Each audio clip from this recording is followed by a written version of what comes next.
Chicago. I know many of you probably already know what Block Club Chicago is, but just a reminder, this is our 5th year as a nonprofit news organization covering the neighborhoods of our city, the big stories, the little stories, the quirky ones, the fun ones in between, with a great team of reporters who do a ton of work. And obviously we've had the pandemic in the middle of our 5-year run, but we're hoping to do more of these sorts of events where we bring people together and have important conversations with people live and in front of you all. We also have a television show. We partner with WCIU, which is Channel 26, the U, or a show called On the Block. We'd love it if you give that a view too.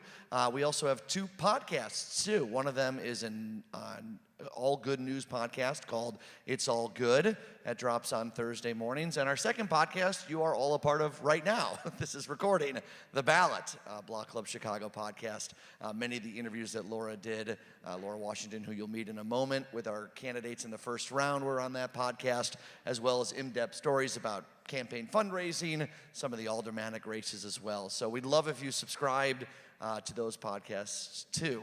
A couple quick notes. If you are not a Block Club Chicago subscriber and donor, and really we rely on our donors and subscribers to keep the place running, we'd love for you to join us. We are offering 1 month of free membership if you sign up in the back, which is through the room, and you can see there's a merch table there as well. We'll all give you 1 month free if you subscribe as a member here today. We'd really appreciate that consideration. And the merch there too. You can get hats and sweatshirts and things like this as well to help support our nonprofit organization.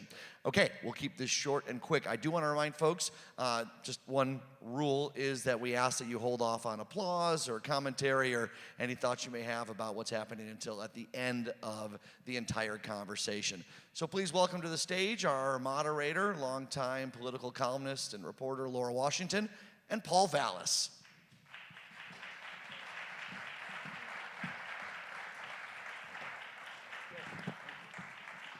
Hello, everyone. Can you hear me? Good afternoon. Thanks for being here. We've got just a little bit over a week, 8 days, as we were discussing backstage. That's right. Paul, and you're counting them every second, right? And April 4th is my wife's birthday, and she hasn't told me, of course, election day. She hasn't told me what her wish is yet. So I told him I think that's kind of a bad sign. Not a very good sign Because there should be one obvious wish. So I wanted to start, unfortunately, with some of the grim news today that we heard about the school shooting in Nashville. And at last count, I understand that I think there's been 7 people killed, 3 students, 3 adults, and then the shooter. You know, it's become far too common. You're someone who has spent a lot of time overseeing schools and school districts. Parents are terrified about guns and the access to guns in schools. And so what's your reaction to the fact that we can't seem to stop this? And what's the key things that you would do as mayor to make the schools more secure, not only from crazy shooters, but also from criminals? yeah, you know, and incidentally, before I came on, she said, try to keep your answers a little short, you know, so being the wonk that I am. You know, let me point out that, obviously, there's no greater priority to try to get guns off the street. And let me tell you, it's just not the number of guns that we confiscate, but at the end of the day, they've got to have the capacity to trace those guns. And the Chicago Police Department doesn't have the forensic capacity to trace guns. You know, they'll send the data to the city's, crime lab, and then they'll wait months for it to get back. And police officers will tell you that just confiscating the guns doesn't necessarily result in you actually making an arrest. So you've got to be aggressive. You've got to be aggressive about getting guns off the street. But look, I have always supported having comprehensive school safety policies that not only have officers, particularly in the high schools, at the entrance of the building, not patrolling the building, but at the entrance of the buildings to deter active shooters, but also having a comprehensive plan on how to shelter in place, how to secure the rooms, et cetera, et cetera. There have been 224 school shootings in the last 10 years, 3 times the number of the previous 10 years.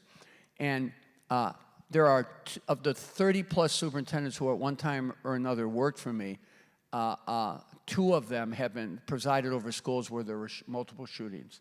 In St. Louis, Calvin Adams, and of course in Brainerd, in Florida. So, and when I was in Connecticut, really quickly, running the Bridgeport public schools in Connecticut, our neighboring school district was Sandy Hook.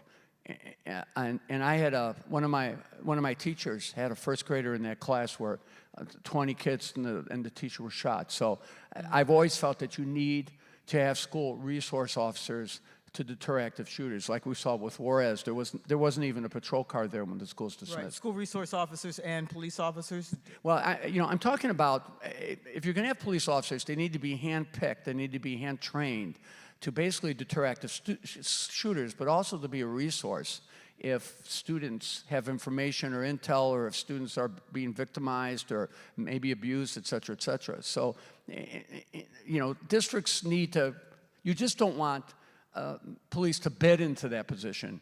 If you're going to have school resource officers to deter active shooters, that's what I'm talking about, not to go in the police, but to deter active shooters, they need to be handpicked and they need to be hand-trained, right. and trained, and they need to be so that they're selected specifically to serve a student population. Okay, and now we obviously need a lot of officers, and it's been discussed throughout the campaign. You want to hire more officers. Right now, the police force is severely depleted over the last 4 years, according to data that I've seen. Chicago's sworn police officer count has dropped by 1,600 positions.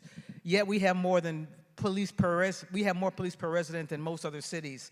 4.7 officers per 1,000 residents, which is twice the national average, and higher than almost any other city. You're promising hundreds of more police. Is that going to really solve the problem if we already have enough police? We have far more police per resident than many other cities. Isn't the problem bigger than that? Well, look, the problem is bigger than that. And if you looked at what I've talked about, just not in this election, but 4 years ago when I posted, I've talked about the need to restore community-based social services, reopen the mental health centers, which we had 19 when I was city budget director, opioid and drug addiction centers. I lost my youngest son to the long-term impact of drug addictions. So crisis counseling, funding local programs based on models like CRED, really, in effect, because I think the mayor has appropriated like $200 million for anti-violence programs in the community, and only about like 5% of the money is gotten out. So clearly, you've got to create an infrastructure within the community so that the police are not the only responders. And sometimes the police don't need to be the responders at all. So you clearly have to do that. So I'm going to qualify my remarks. But the point here is we have 1,700 fewer officers than we had in 2019, and there's 1,100 vacancies that they have not filled. And let me point out that because they haven't filled those 1,100 vacancies, this year they will pay $200 million in overtime. And they have private security patrolling the CTA, 300 private security that they pay $100 million for. And right now, CTA ridership has plummeted to the point where only 18% of the operating budget is based on the fare box. And the number one reason is because people are afraid to take the CTA. So you're saying that by filling those positions, there'll be a cost savings because you won't have to do the overtime, et cetera, et cetera. And plus getting rid of the privatized security and spending that $100 million to put another 300 police officers specifically trained to do transit, not just bidding in. You'll now be able to have a police officer on the platforms and on the stations. And in some cases, like they do in New York, you'll have them kind of train hopping so that there's a presence. Okay. Now, one of the other things you've talked about is bringing back retired police officers, and you said that the quote is that I've seen, for a fact that there are hundreds of officers who would return if there was new leadership. And there's a couple of points I wanted to run by you connected to that, and one is that similar efforts have been attempted in Portland, Oregon, in San Francisco, in LA, in New York City, and they've met with limited success, according to the reporting I've seen. And WTTW News quoted Tom Needham, who served as a top lawyer for the Chicago Police Department between 1998 and 2002. He told WTTW that your plan was, quote, uninformed, naive, or dishonest. He said, it's just not going to happen. He should stop saying that or offer proof. Well, so do you have proof of bringing those retired officers are ready to come back? Yeah, well, first of all, Bratton brought back hundreds of officers. So if you do a little research and look at what Bratton did in New York, he brought back hundreds of officers. Retired officers. Retired officers, actually to work cases, detectives. So obviously to clear cases. They brought retired officers after Brown left in Dallas. London hired retired bobbies to come back. And incidentally, the reason I know that is because we've already put a list together of officers who had retired. The Chicago Police Department has lost 2,000 officers the last 2 years, about 75% of them to retirement.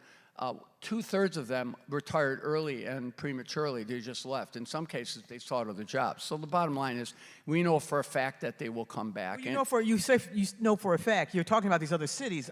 How do you know for a fact that's going to happen in Chicago? Well, I know you have a close relation with the police union, and you've talked to folks. You talked to a lot of officers. Have you done a survey? Do you have data to support this? Yeah, right now we know all the officers that have left, what years they have left, and we know large numbers of them have indicated a willingness to come back either full-time or part-time. Also, let me point out that within the fire department, there are hundreds of former police officers who are firefighters, many of whom work part-time as police officers in the suburbs. My son, for example, not Chicago police. My son is a combat vet who was a police officer in Wheeling before becoming a firefighter. And, he busts concrete when he has days off because many firefighters work second jobs. Secondly, we know for a fact that there are also a large number of police officers who will return from other police districts if there's new leadership and if their seniority is not jeopardized. But how do you know that for a fact, Paul, if you're saying they would return if there's new leadership? The new leadership is not there yet. You see yourself as that new leadership. How do you know those people are really going to return? Well, when I become mayor and there's new leadership, and when I return police to community-based policing, where the police officers, only 53% of the police officers in the degraded police department now are actually in the local districts. It should be closer to 75 to 80% because you need beat integrity. Right now, only half the high priority 911 calls are responded to in a timely manner because there's no car available. I think a year ago there was a report that said 406,000 high priority 911 calls, including 32,000 assaults in progress, didn't have a car available. And we all know what's happening on the CTA. So at the end of the day, you not only have to, I'm just saying, fill the vacancies, number one. First of all, slow the exodus. In a normal year, the Chicago Police Department will lose 350 officers. In each of the last 2 years, they lost 1,000 officers. Why? Because of the brutal schedule. Why? Because they're moved all around the city. Why? Because they don't have confidence in the leadership. They promote people based on friends and family. So you restore morale, you'll slow the exodus. If you slow the exodus, that'll allow you to begin to replace those who have left. And we know, because we put together a list of retirees, and there's a list of officers who would like to return. But you have a list? Yeah, yes, the FOP has a list of all the officers that have retired. They know them. They also know that there's 2,500 additional officers who just might retire if conditions don't change in the next year or two. So we know that there would be a large, how many? Well, 100, 125, 150. But if you slow the exodus, if you bring officers back, some will come back to work part-time too. And then if you run two classes through the academy a day class and an evening class, you'll be able to quickly fill the ranks. When I took responsibility for the city budget in the mid-1990s, when the murder rate was almost 1,000, we were 1,500 officers down, and we, within 2 years, had filled those ranks. So I'm confident that we would be able to we would be able to improve the situation. But you have to push the existing officers down to the local beats now, and because that's the other problem. You can't. It's going to take a while to. Even if these officers are willing, it's going to take a while. They're going to have to go back through some training. They're going to have to go back through some orientation. The training academy takes, I've heard different numbers about it, but it takes, between 6 and 18, I think you said 6 months, 18 months to train an officer. What do we do about officers, our lack of officers right now? We've got Memorial Day will be the big holiday, the first holiday after you're elected, if you are elected.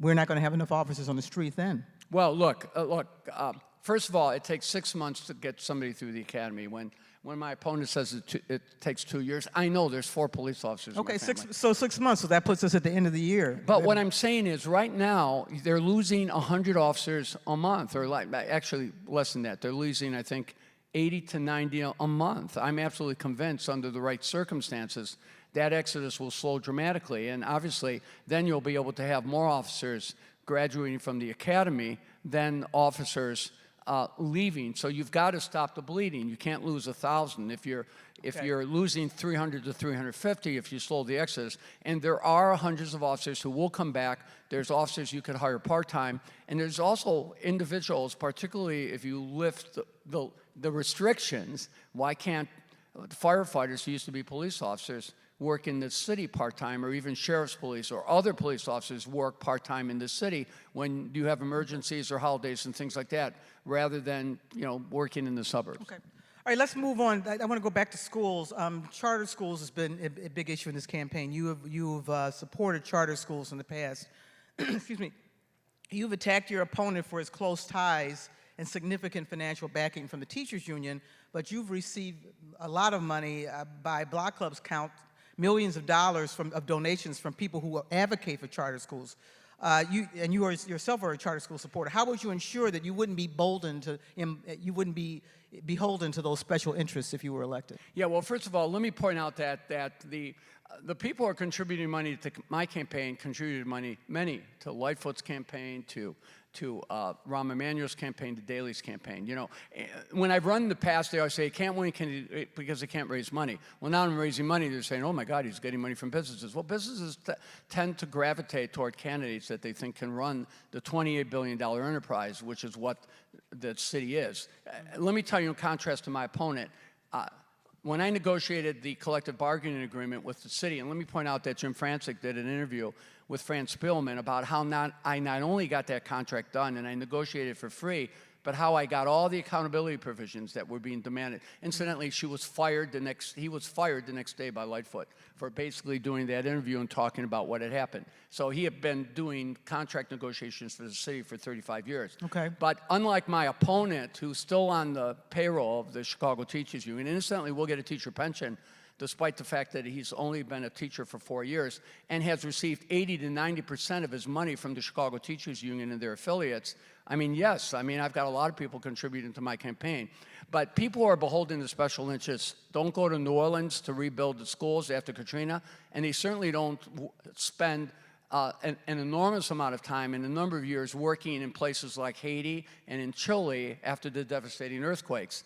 I'm going to be... So you're saying because you've been a public servant that Absolutely. you're not going to be beholden to... Absolutely. I've never been beholden. There hasn't been a politician yet who hasn't done favor or leaned favorably toward their big campaign donors. You're saying that your big campaign donors are not going to get anything from you. Well, I have a lot of donors, so if I tried to satisfy each of them... Big ones, the ones that are... Well, some of my biggest campaign donors are actually people who are philanthropists, like Mike Kaiser. He made his fortune with ecologically friendly greeting cards, and then he opened these spectacular golf courses all over the country. But he is one of the biggest benefactors. He provides scholarships for. Look at Jim Murphy and the Murphy Foundation. Gotcha. $3.2 million in scholarships given out to poor families. These are good people. You're saying. Yeah, exactly. Okay, so another issue from your past experience with CPS is when you were CPS CEO, your administration failed to, according to reporting that's been done on this by the Tribune, your administration failed to launch an investigation into how a pedophile became a trusted mentor at a Westside elementary school after sex abuse crimes by an employee and volunteer had come to light. Martin Lovett was accused in lawsuits of sexually abusing at least 19 boys while he was a volunteer and an employee, and he was shot to death by a teenage student that he abused for 5 years. You've been criticized for allowing that to happen under your watch. Yeah, well, first of all, he actually wasn't an employee of the Chicago Public Schools. He was actually a community activist, and when he died, and when he was killed, they eulogized him. At the time he died, he actually worked for the Chicago Tribune. So let me point out that he was never an employee. He was actually... He was a volunteer, though. He did work in the schools. He didn't work in the schools. He didn't have a presence in the schools. He basically had his own community-based program, and they didn't find out what he had done until after he had been killed. Also, let me point out that the accusation was not that we didn't investigate. The accusation was that after he died, that somebody sent us, and in those days, it was by fax, okay, so they didn't have email. So on 7:30 at night, I got a fax, allegedly, and the mayor got a fax, and Pam Zeckman got a fax, and of course, Andy Shaw got a fax that basically accused the principal of having known who this guy was and what he had done, anonymous, and we had done nothing about it. So that was it. I mean, that was the connection. You did get the fax? Oh, we don't even remember getting the facts. But the point is, the accusation came after the fact. The accusation came after he had died, after they had discovered these things. And again, these things did not happen in the schools. They happened in the community. We had never received any warnings about him. The Inspector General actually investigated this anonymous fax because I think Arnie Duncan did the investigation after I left, and they found that the allegations against the principal could not be substantiated. So you don't think there was anything more that your administration could have done? It is what it is. That's just a fact. You know, they were doing the story on basically the sex scandals in the Chicago public schools. That was the only reference to my 6 years, because we had a crisis intervention. When we would get calls in those days, it was over the 24-hour 7 hotline. And when there were accusations made against the principal, DCFS was actually embedded in the school district. We would not only investigate, but we would immediately move the teacher from the classroom, and we put them, there was a wing or a floor in our building called Camp Beverly, because Adrian Beverly ran the program. And that's where we basically had individuals who we were investigating, and we felt it better for us to basically pull them out of the school while we conducted the investigation rather than leave them in the school while we did that. Okay. I want to move to taxes. Brandon Johnson has pledged that he will not raise property taxes during his term if he's elected. You have not made that exact pledge. You have said that you're committed to not raising property taxes, city property taxes. Will you make the same pledge that Brandon Johnson makes? Yeah, you know, all I can say is I have no intention on raising property taxes, and I will lay out a 5-year financial plan like I did when I was city budget director, in which I didn't increase property taxes, and when I ran the Chicago Public Schools, in which we taxed under a very limited cap. So I have no intention on on capping property taxes. Whether anyone can absolutely say that they will never do that. I mean, you're not willing to say that. You know, but the bottom line is the only one who has managed multi-billion-dollar budgets have been me. And even if I had wanted to raise property taxes when I was city budget director, the mayor basically said no property tax increases. And when we ran the schools, a period in which our enrollment grew by 40,000, I didn't close a single school. I built 78 schools. And we only opened 15 charters. Our charters were capped at 15. Arnie Duncan later opened 100 charters, and you know, you long did charters after my in New departure. Orleans, though, too. Well, when we took responsibility for New Orleans, I went to New Orleans a year after Katrina because they couldn't get schools open. And there were 120 schools in New Orleans, and 110 of them had either been completely damaged where they could not be repaired, or they were uninhabitable. And I had to rebuild the system. Yeah, so what we had to do was, I literally, and there's a documentary on this, I literally had to build 22 campuses in 90 days and find 700 teachers. So what we did was we began to open schools as independent LEAs. So public independent what? Independent. LEAs. That means they're almost like their own independent schools. So what happened was, of the first 17 schools to open, 14 of them were public schools who went to the state and got authorization to open independently as like an independent charter. But these are public schools. So today in New Orleans, every single school is a public, not-for-profit school. Let me also point out, and these things are factual, you know, you have to put up with the misinformation that's put out there. New Orleans, after Katrina, led the state in academic improvement for 7 consecutive years. This was the second worst performing school district in the country. And, you know, President Clinton, at the time retired, came and praised us. President Obama praised us, and Arnie Duncan came to New Orleans to praise us. So you can see the interviews that they did at that time and the articles that were done about how we had to come into a crisis situation. And then after 4 years, when I really felt my job was done, because originally I told my wife I was going to only go to New Orleans for 2 years. And I was invited down there by Governor Blanco and Maria Landrieu, Democrats. I actually then went to Haiti and started doing my work in Haiti. Okay. I want to stay on property taxes. Because we're in Pilsen, this is an issue that matters a lot to many people in the city, but certainly to Pilsen residents. And one of our readers has written and asked, how would you work with county officials to lessen the burden of property taxes on homeowners? Here in Pilsen and in other gentrifying areas, it's a primary concern as residents were shocked by a 45% increase late last year. Well, right now, the city imposes a property tax levy cap of like 3%, 5% of the rate of inflation, whichever is less, although they have an automatic increase, as you all know, which I will get rid of. And then the schools operate under a state property tax levy cap. The problem is it doesn't protect people in communities where their assessments are dramatically rising because of gentrification. So what I would do, and there's a law on the books permitting counties and municipalities to do this, is I would impose a property tax cap on individual properties, because you are authorized to limit increases in assessments. So now the problem with that current cap is the threshold's too high and it needs to be modified. But one of my priorities would be to basically amend that so that we can impose individual property tax caps. So so we can protect people who are homeowners or businesses, or for that matter, people who have rental property, own rental properties, because there's nothing that forces rents up faster than rising property taxes.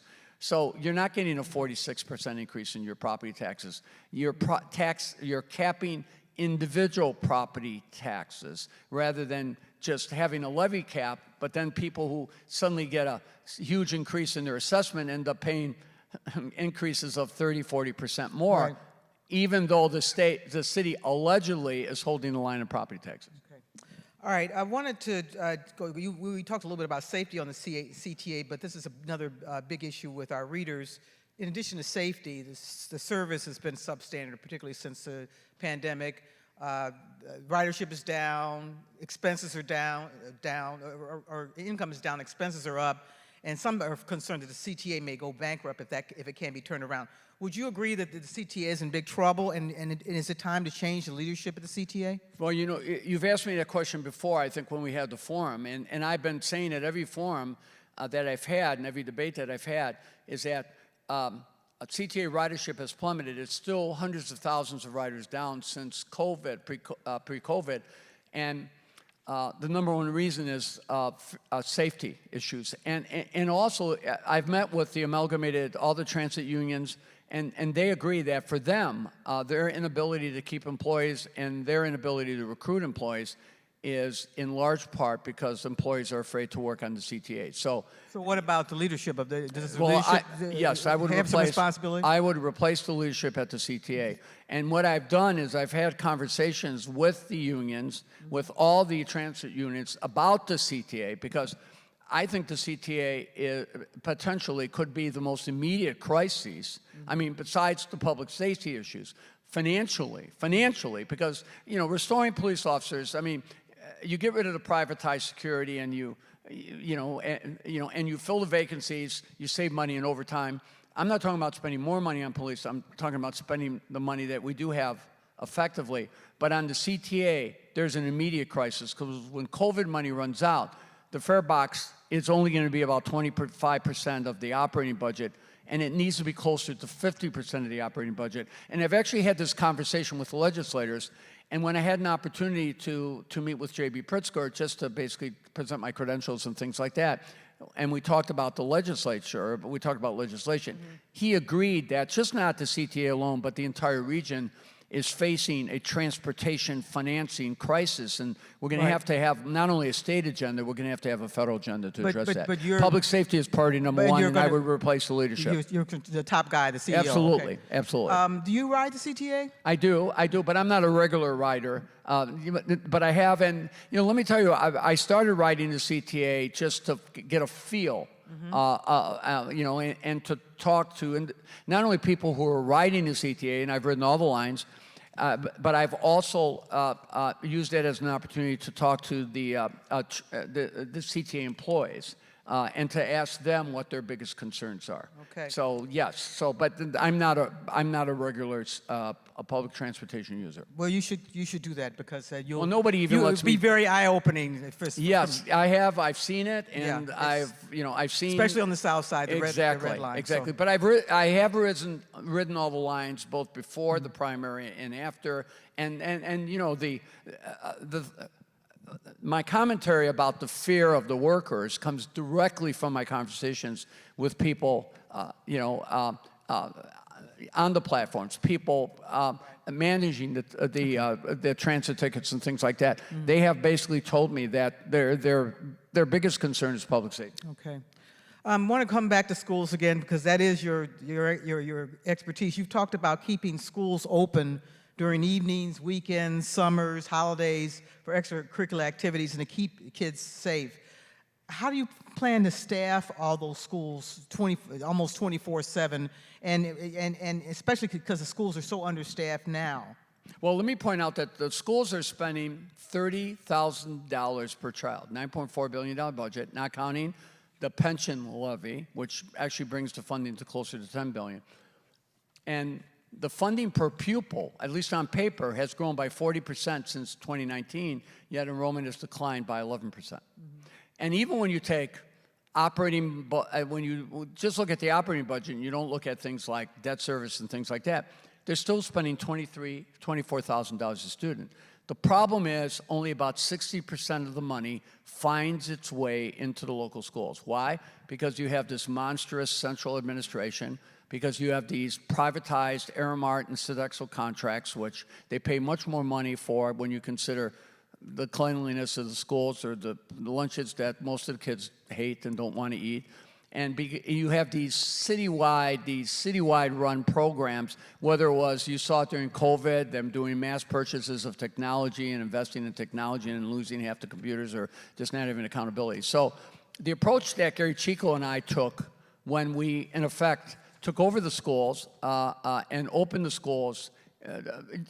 Generally, most schools stayed open until about 8 o'clock at night, the campuses, and on weekends and over the summer and over the holidays, was we opened the campuses and then we invited Park District, community-based organizations, faith-based organizations to bring their programs to the neighborhood schools. Because there's a lot of community-based organizations, even in some of the poorest communities, that want students to enroll in their programs and want facilities. But those are going to have to be operated, and there's going to be costs associated with operating those buildings, bringing those staffing in. Yeah, first of all, most of our schools, when we staffed our after-school extended day programs, we had negotiated with the union like a flat rate, so teachers who opted to teach in the extended day program, those were teachers who basically worked extended day, and it wasn't like we were paying overtime or time and a half. What we also did was, we also did something really interesting. We subsidized student teachers to come in and work in our schools, so we were able to fill vacancies, because every year we had like 1,000 student teachers teaching in our schools. They all worked in the extended day program. You know, they got paid, I don't remember what we paid them in those days, $15 an hour. Plus we gave parents stipends to come in. Right. Many of the churches, the faith-based organizations, they brought their mentors in. So a lot of organizations in the community. Look at Roseland. Let's take Roseland for a second. I grew up in Roseland. I bought Gwendolyn Brook. I opened Gwendolyn Brook. So you ever see the Gwendolyn Brook's campus? 40 acres, magnetic. Gyms, auditoriums, multi-purpose rooms, state-of-the-art synthetic track and field. Gates are closed at 4:30.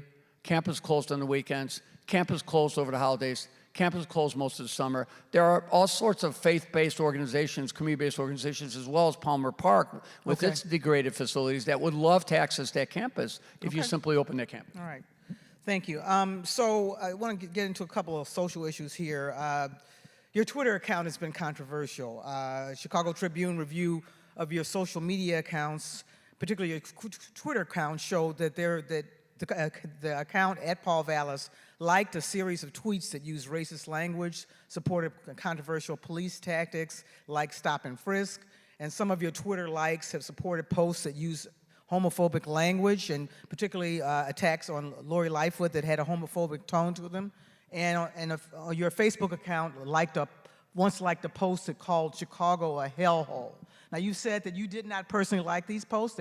They are your accounts. Some of them have been up for months and were not really addressed or recognized until the Tribune reported on them. Yeah, well, first of all, look, you have to secure your accounts, social media accounts. And incidentally, if I ever read comments on my social media page, I would only look at the negative comments and then dwell on them for days. So my approach was not to interact on social media. So if I would post somebody or I would write an op-ed piece or repost something, I would generally not read the accounts unless I posted a picture of my mother, and then, of course, I would look at all the people who were saying nice things. So you weren't looking at all of it? So the bottom line is, clearly someone had access to someone, and who was the someone? Who knows? I mean, the someone on your staff. Yeah, someone who was a volunteer for our campaign.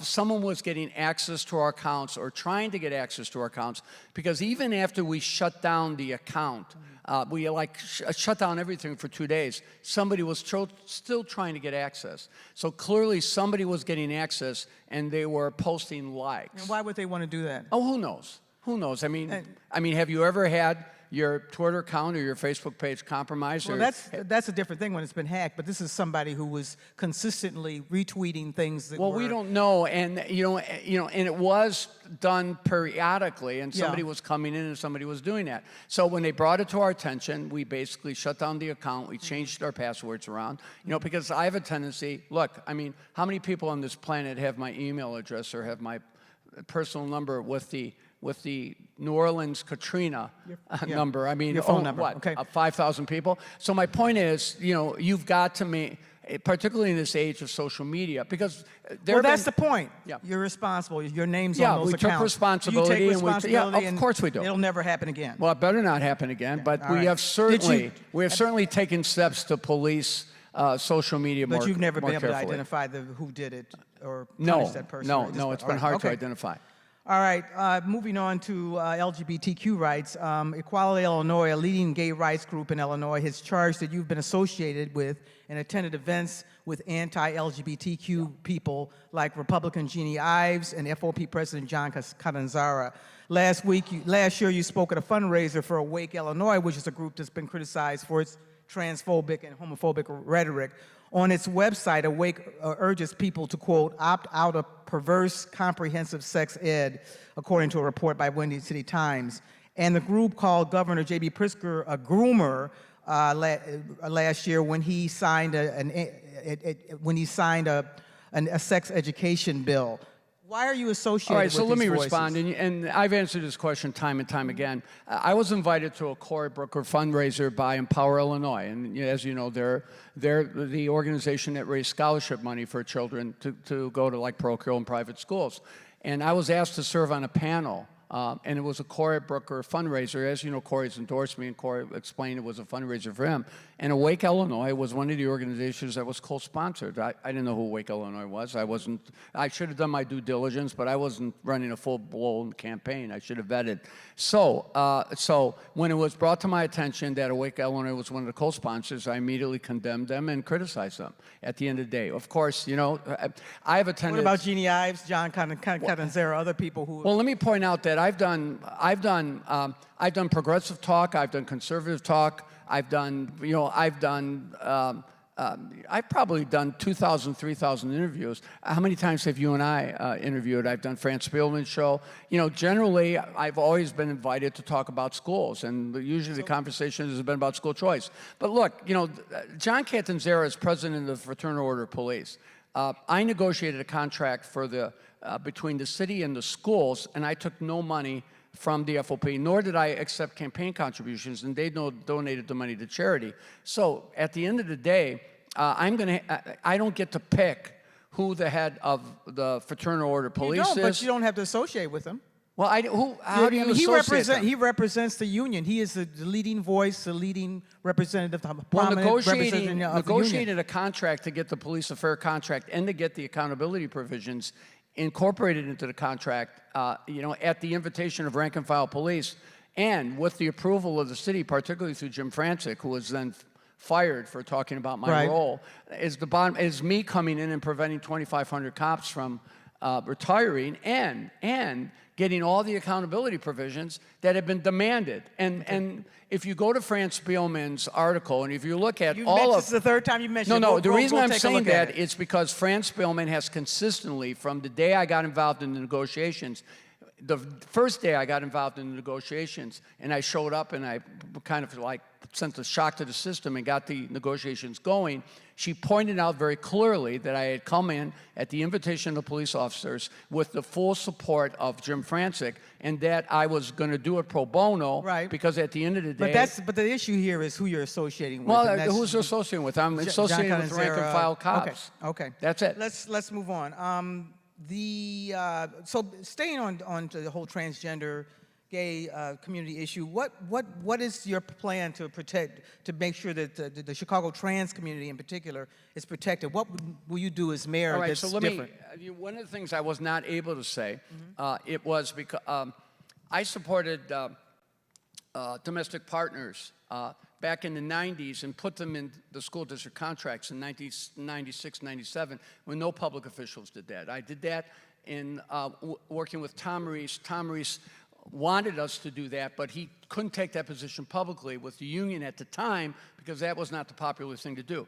When I ran for governor in the Democratic primary against Rod Blagojevich, I supported marriage equality when they called it gay marriage, and I got savaged in downstate Illinois by the Blagojevich campaign, and I never backed off. It's why Michael Bauer was part of that campaign. It's why Tom Tunney supports me. It's why Well, where the are you going to LGBT. go? So what That's I'm going your- to do that's your now history. is What are a you gonna do combination going of things. forward? First of all, I'm going to do a number of things. The first thing that I'm going to do is the city is a home rule unit. And that means the city has the ability to pass nuisance ordinances and its own public safety ordinances. And I have talked about, for the better part of a year or two, of passing our own public safety ordinance that can, in effect, increase the penalties and ensure that there's aggressive investigations and prosecutions of people who engage in hate crimes against any group, period. And I've talked about that, and I've articulated that, and I've also talked about how the city's law department can actually bypass the state's attorney, and I'm not suggesting the state's attorney would not want to prosecute, if they feel that the offense warrants it. And I've talked to the community about that. That's number one. Number two, I've also talked about the need to protect transgender rights and to open centers, not also on the west side and the south side, because on the west side and the south sides of Chicago, there are issues of discrimination there too. Big issues, sure. You know, so working with Tom Tunney, we've talked and talking about how we can protect the community, because there are many communities, particularly during this age where polarization and where we have extremism, and we not only have the LGBT community being persecuted, we have the Jewish community that has seen a significant elevation in hate crimes. Look at what's happening in the Asian community, particularly in the Chinatown area. I mean, the skyrocketing crime and the brutal attacks. I mean, they've just been well documented. So I think that there is a role that the city, aggressive role that the city can play to not only increase the penalties, but to ensure that resources are being dedicated to investigate these hate crimes and to establish a zero-tolerance policy that hate crimes are not going to be tolerated. But you also need to work to empower the community. So you're talking about setting up some community centers to That's right. That's right. Work There's with been transgender communities on the south and west Exactly. sides. There's been a strong push to open community centers on the south and west sides to address issues you'll support of that. discrimination there, while at the same time enacting and passing. And there's strong support among many groups throughout the city who feel that they're being persecuted and attacked, for the city to enact its own public safety ordinance, which we can because we're a home rule unit. We're empowered to do that. So you can increase the penalties and you can ensure that there are consequences for hate crimes. Thank you. Abortion rights. You have publicly said that you will support abortion rights in the city and state, although you have personal views that do not support abortion. Our reporting shows that last year the city gave $500,000 to groups offering transportation, lodging, safe and necessary reproductive, obstetric, and gynecological care.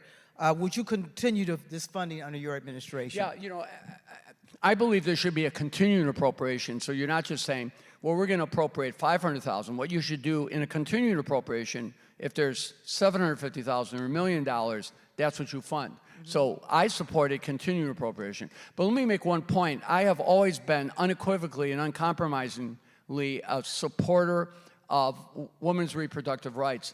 And when I did an interview on this issue, I actually stated that. But then the interviewer asked me a religious question, like they've asked of Biden and like they've asked of Nancy Pelosi, obviously two good Catholics. And I explained the Greek Orthodox. We're Greek Orthodox, and I talked about the Greek Orthodox beliefs on that issue. But they spliced that line, and they basically started doing advertising, basically saying that somehow. So your position is? Yeah, so my position has always been unequivocal and 100%. But personally, you. No, I was abortion. explaining. I was really talking about religion. It's Okay. like Catholic. You know, I have the same position that Biden has. I have the same position that Nancy Pelosi has. I mean, religious issues aside, in our house, we would never deny anyone, even in our own house, we would never deny anyone the right to have their reproductive rights protected. I've been unequivocal. The question was about, you know, the question was something that you would ask somebody who's a member of the Catholic Church and things like that. So my position of fully support has been consistent across the board. It's campaigns, and you can do 4,000 interviews, and somebody will take a line or say something out of context. Let me also point out that what we have to do, though, is we've got to make sure that Chicago is not only a city that fully supports the reproductive rights of women who reside in Chicago, but is a safe haven for anyone who wants to come to exercise those rights from other states where they're being discriminated against. And you'll commit to that? Yes, absolutely. Continuing safe haven. What about sanctuary city? That was a question from one of our readers. Will you continue to support Chicago as sanctuary city, and are there things you would do to strengthen that status? Well, look, yes, absolutely. And you know, when Gary Chico and I ran the Chicago Public Schools, there were. I remember when they had the war in the Balkans, we had a huge infusion of refugees from Bosnia and elsewhere. So, you know, and when I was in New Orleans, believe it or not, we had a huge infusion of refugees from Haiti after the earthquake. Of course, I eventually went to Haiti and worked in Haiti for a number of years. I chaired Sean Penn's organization called CORE, and you can Google, and I was finance chair, and you can see the work that they did in Haiti, as well as the work that they've done nationwide on COVID vaccinations.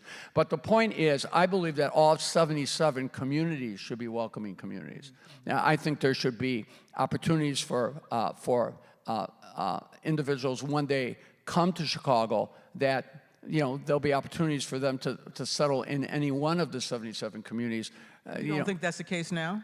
No, I don't think so. I think they've targeted certain communities, and in some cases, they haven't really communicated with the communities. Mm-hmm. And as a result, they have created unnecessary tension where tension didn't need to be created. Our approach in the 90s when we had our infusion was to, in effect, simply provide them with the same school services after school, 3 meals a day. We connected them with CHA to identify available housing. We connected the families with social services, and to act as if they were citizens. They were residents and permanent residents. So I think we have 77 communities. All 77 communities should be prepared to welcome people. We have a ton of reader questions, so I want to do just like a lightning round so that we could include some of them. I've got 4 things I'd like to ask if you would support. A rent cap in Chicago or some other form of rent control, yes or no? Yes, some other form of rent control, property tax caps, because what's driving up rents is property taxes. So I would support property tax caps. But not a more direct form of rent control where landlords would be required to only raise rents a certain amount. No, I think first we should cap their property taxes, because that's what's driving up rents, particularly in gentrifying communities like Pilsen and Louisville. Okay. Universal basic income. Do you support that? I support that, but I think the present program is ineffective because what? I mean, you had like 5% or 10%. So what would you do of to families? Well, you know, I would look at expanding the program and finding other ways to provide the supplemental resources. But I support universal income, a universal income level in principle, I just think that the program needs to be reimagined because, again, there's very little participation in the program, and it's been designed as a one-off program. So, yes, I support the principle of universal income guarantees. Okay.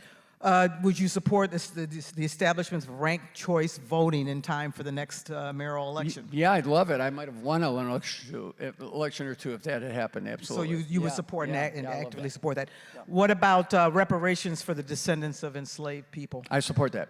Great. So the Bears. Oh my God. I know that's a whole night, but this is some great reader questions. Whether the Bears stay in Chicago or not, taxpayers are on the hook for paying the debt on a renovated Soldier Field. What can be done to offset a potential payment of $800 million or more moving forward? Yeah, you know, I've been focusing so much on the CTA and the budget and public safety, I haven't given a lot of thought to the Bears right now. A lot of money involved. You know, I, like all the other candidates who ran, have offered to sit down with the Bears and try to see if we can't convince them to stay in the city. I have my doubts. But I think what we've got to do is kind of reimagine what we're going to do with Soldiers Field. And, you know, it's there. We've got to figure out how we can, you know, maybe there's other teams that we can bring besides just soccer to anchor Soldiers Field. I mean, there's got to be a strategy for reimagining it. I know there is a plan out there that the mayor presented to, you know, put a dome on Soldiers Field and things like that. But, you know, I think we've got so many priorities, like environmental priorities. We've got areas of the South and West Side that are in need of massive environmental remediation and cleanup. You know, I think, you know, right now, I mean, if the city's going to incur any long-term financial liabilities and debt, it should be the type of investments where you're going to realize a return. And I think, you know, doing the type of infrastructure improvements and doing the type of environmental remediation in many communities on the South and West Sides to make those communities attractive to development, local development, I think would be a higher priority than spending $2 billion on renovating the stadium. Okay. Mental health services, there's been a call by some candidates and in some campaigns to bring back mental health, city-run mental health clinics. What is your plan to provide mental health services for some of the city's most vulnerable? Would you undo any mental health initiatives that were created by Lori Lightfoot, particularly the mental health network that was recently created? Yeah, you know, I think the network is inadequate because I really believe that every police district, now this isn't putting mental health services in the police stations. So somebody said, oh, you want them with mental health centers in the police stations? No. What I think is every police district should have a community-based and operated mental health facility that can work with them in partnership. But they also need opioid and drug addiction centers. You know, the new mayor of LA did this interview where she said the number one problem in LA right now is homelessness. And she said that two of the principal reasons you might not think is returning citizens, people returning from incarceration who can't find housing for a variety of reasons, including the fact that they have records and they're barred from economic opportunities in housing, and individuals who are drug addicts, particular drug addictions, because of fentanyl, because of the fentanyl crisis. So at the end of the day, I think we have to begin to restore community-based mental health services, and we've got to open opioid and drug addiction centers. And I think I talked about how the local communities with their locally elected police councils as well as the police district commanders should identify the most effective anti-violence, violence reduction, violence intervention groups in the community to work with. When I was city budget director, I think we had 19 mental health centers. Then Daley reduced them to 12, and then Rahm got rid of them altogether. Mm-hmm. You have to understand, because people always say, how are you going to pay for it? If you're billing properly between Medicaid reimbursements and between private insurance, you can actually cover much of the cost. When Rahm closed the 12 mental health centers, I think he saved a net $3 million. It was like, you know, I mean, it was like closing the Department of Aging and making it an office, or closing the Environmental Protection Department, the EPA department, and making it an office in, I don't know what larger agency they put it in. it never saved any money. I think the whole idea was, look, I'm reorganizing government, I'm consolidating government, I'm improving the quality of government by closing these entities. So I think they were a mistake. So I believe that you can reopen community-based mental health services, and let those services be run, centers be run and operated by the community, and then the role that the city can play is in maximizing their reimbursements, because the city is leaving millions of dollars of federal and state reimbursements on the table because they're simply not working with these centers to bill properly. Okay. Or to seek reimbursements properly. We have just time for just a couple more questions. You've repeatedly criticized Cook County State's Attorney Kim Foxx. You've said, quote, she has not been aggressive at keeping dangerous criminals off the street, unquote.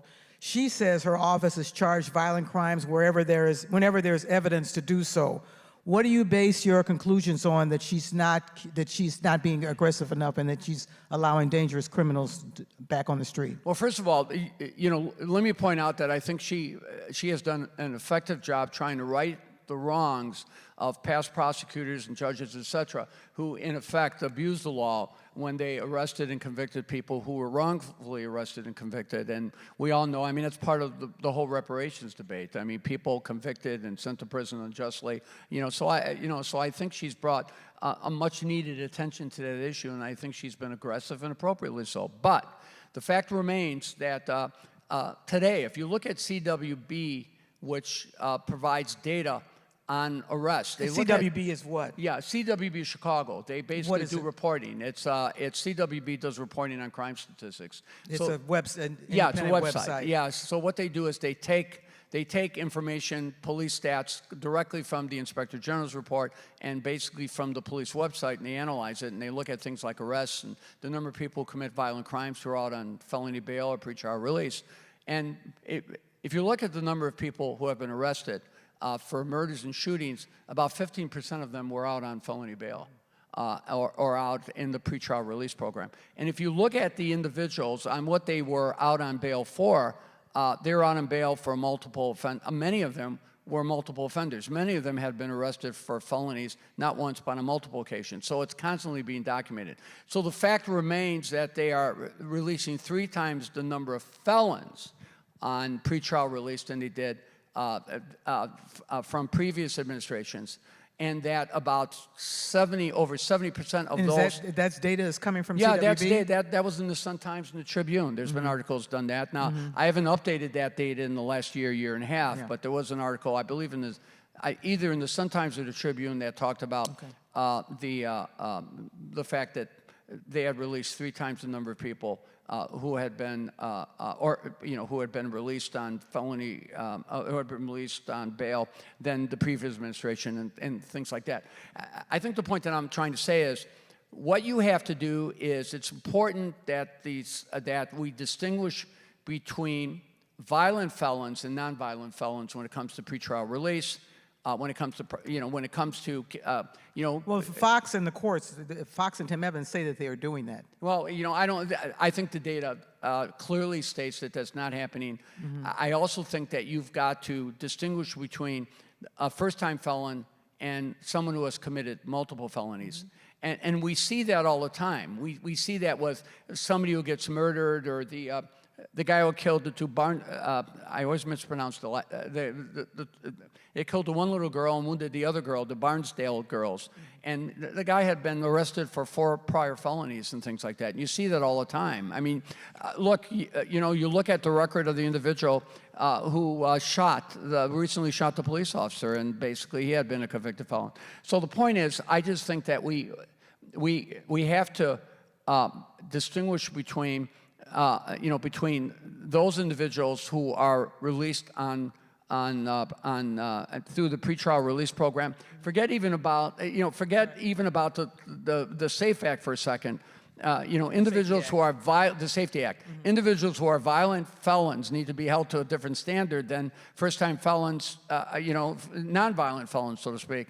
And individuals who have been consistently arrested for felonies and charged with felonies, there needs to be a distinction. And I don't think that distinction is always being made. And I think if you look at the data of the number of individuals who have been arrested for both shooting and murdering, the number of people who are actually out on felony bail and on pretrial release, clearly, I think the state's attorney has to be more aggressive. Do you support the Safety Act, or do you have problems with the Safety Act as it stands? Well, I think when it comes to no bail, I think there needs to be clearer standards, because the assumption that the judges are just going to exercise their discretion, they want to fall back on guidelines, and sometimes they want to fall back on statutory guidelines. So what I've said over and over again, and I think Cam Buckner, the sponsor of the act, actually agrees with me, because he said it, we've got to distinguish between violent felons and nonviolent felons, or violent offenders, I should say, and nonviolent offenders, and we've got to distinguish between chronic and habitual offenders. And I just think that there needs to be more specifics. I think there needs to be more guidance given to the judges as well as to the prosecutors. I think there in some cases has to be less discretion, and so we have to have clear definitions. So like any new act, I think we need to evaluate and assess its effectiveness, and then we need to prepare to make changes. But I also believe that the city needs, whether it's passing its own public safety ordinance so that we can be more aggressive about going after people who commit hate crimes or things like that, or people who basically assault and battery, people who destroy public and private property. I think the city shouldn't sit on the sidelines when we can do things through the city council, and even do things through the law department. Like, for example, if we believe that someone is, whether it's Fox or some future state's attorney, if we believe someone is not prosecuting, I mean, the city can go to the U.S. Attorney's Office to seek prosecution under federal law. They're doing that. The city can actually bypass the state's attorney's office to go directly to the judges if they elect to do so. So I just think we need to retain that as an option. But I'm looking at coming in and sitting down with everyone, whether it's the state's attorney's office, the FBI, the Justice Department, Cook County Board President, Tony Preckwinkle, who is avidly supporting your opponent. Yeah, you're going to be able to work with her? I can work with anybody. Look, if I can negotiate with the FOP, and if I can negotiate with the teachers union back in the 90s, after they had 8 strikes in 15 years, I mean, at the end of the day, I will negotiate with anyone in a position of responsibility and authority. And at the end of the day, and look, while I have certainly had my criticisms, I've had a long relationship with Judge Evans, because, of course, when he was in the city council and when I was city budget director, we worked. We did a lot of work together when I was doing work for the Justice Department on reentry programs for individuals who were leaving the federal prison system. I actually did the work for Sally Yates when she was the Deputy U.S. Attorney General. So I've always had a cordial relationship with her. And, of course, Marilyn Johnson, the late judge who passed away, who was part of my under team. Harold Washington. So thank you for being fulsome as always, Paul Vallas. One final question. Yes. There's a poll. The most recent poll has something like 10% undecided votes out there. What would you say to the undecided voters in this audience? What's your final closing message to them? I think my final closing message is that I'm a dedicated public servant who has always taken on some of the most difficult challenges, and I've always handled my public service jobs with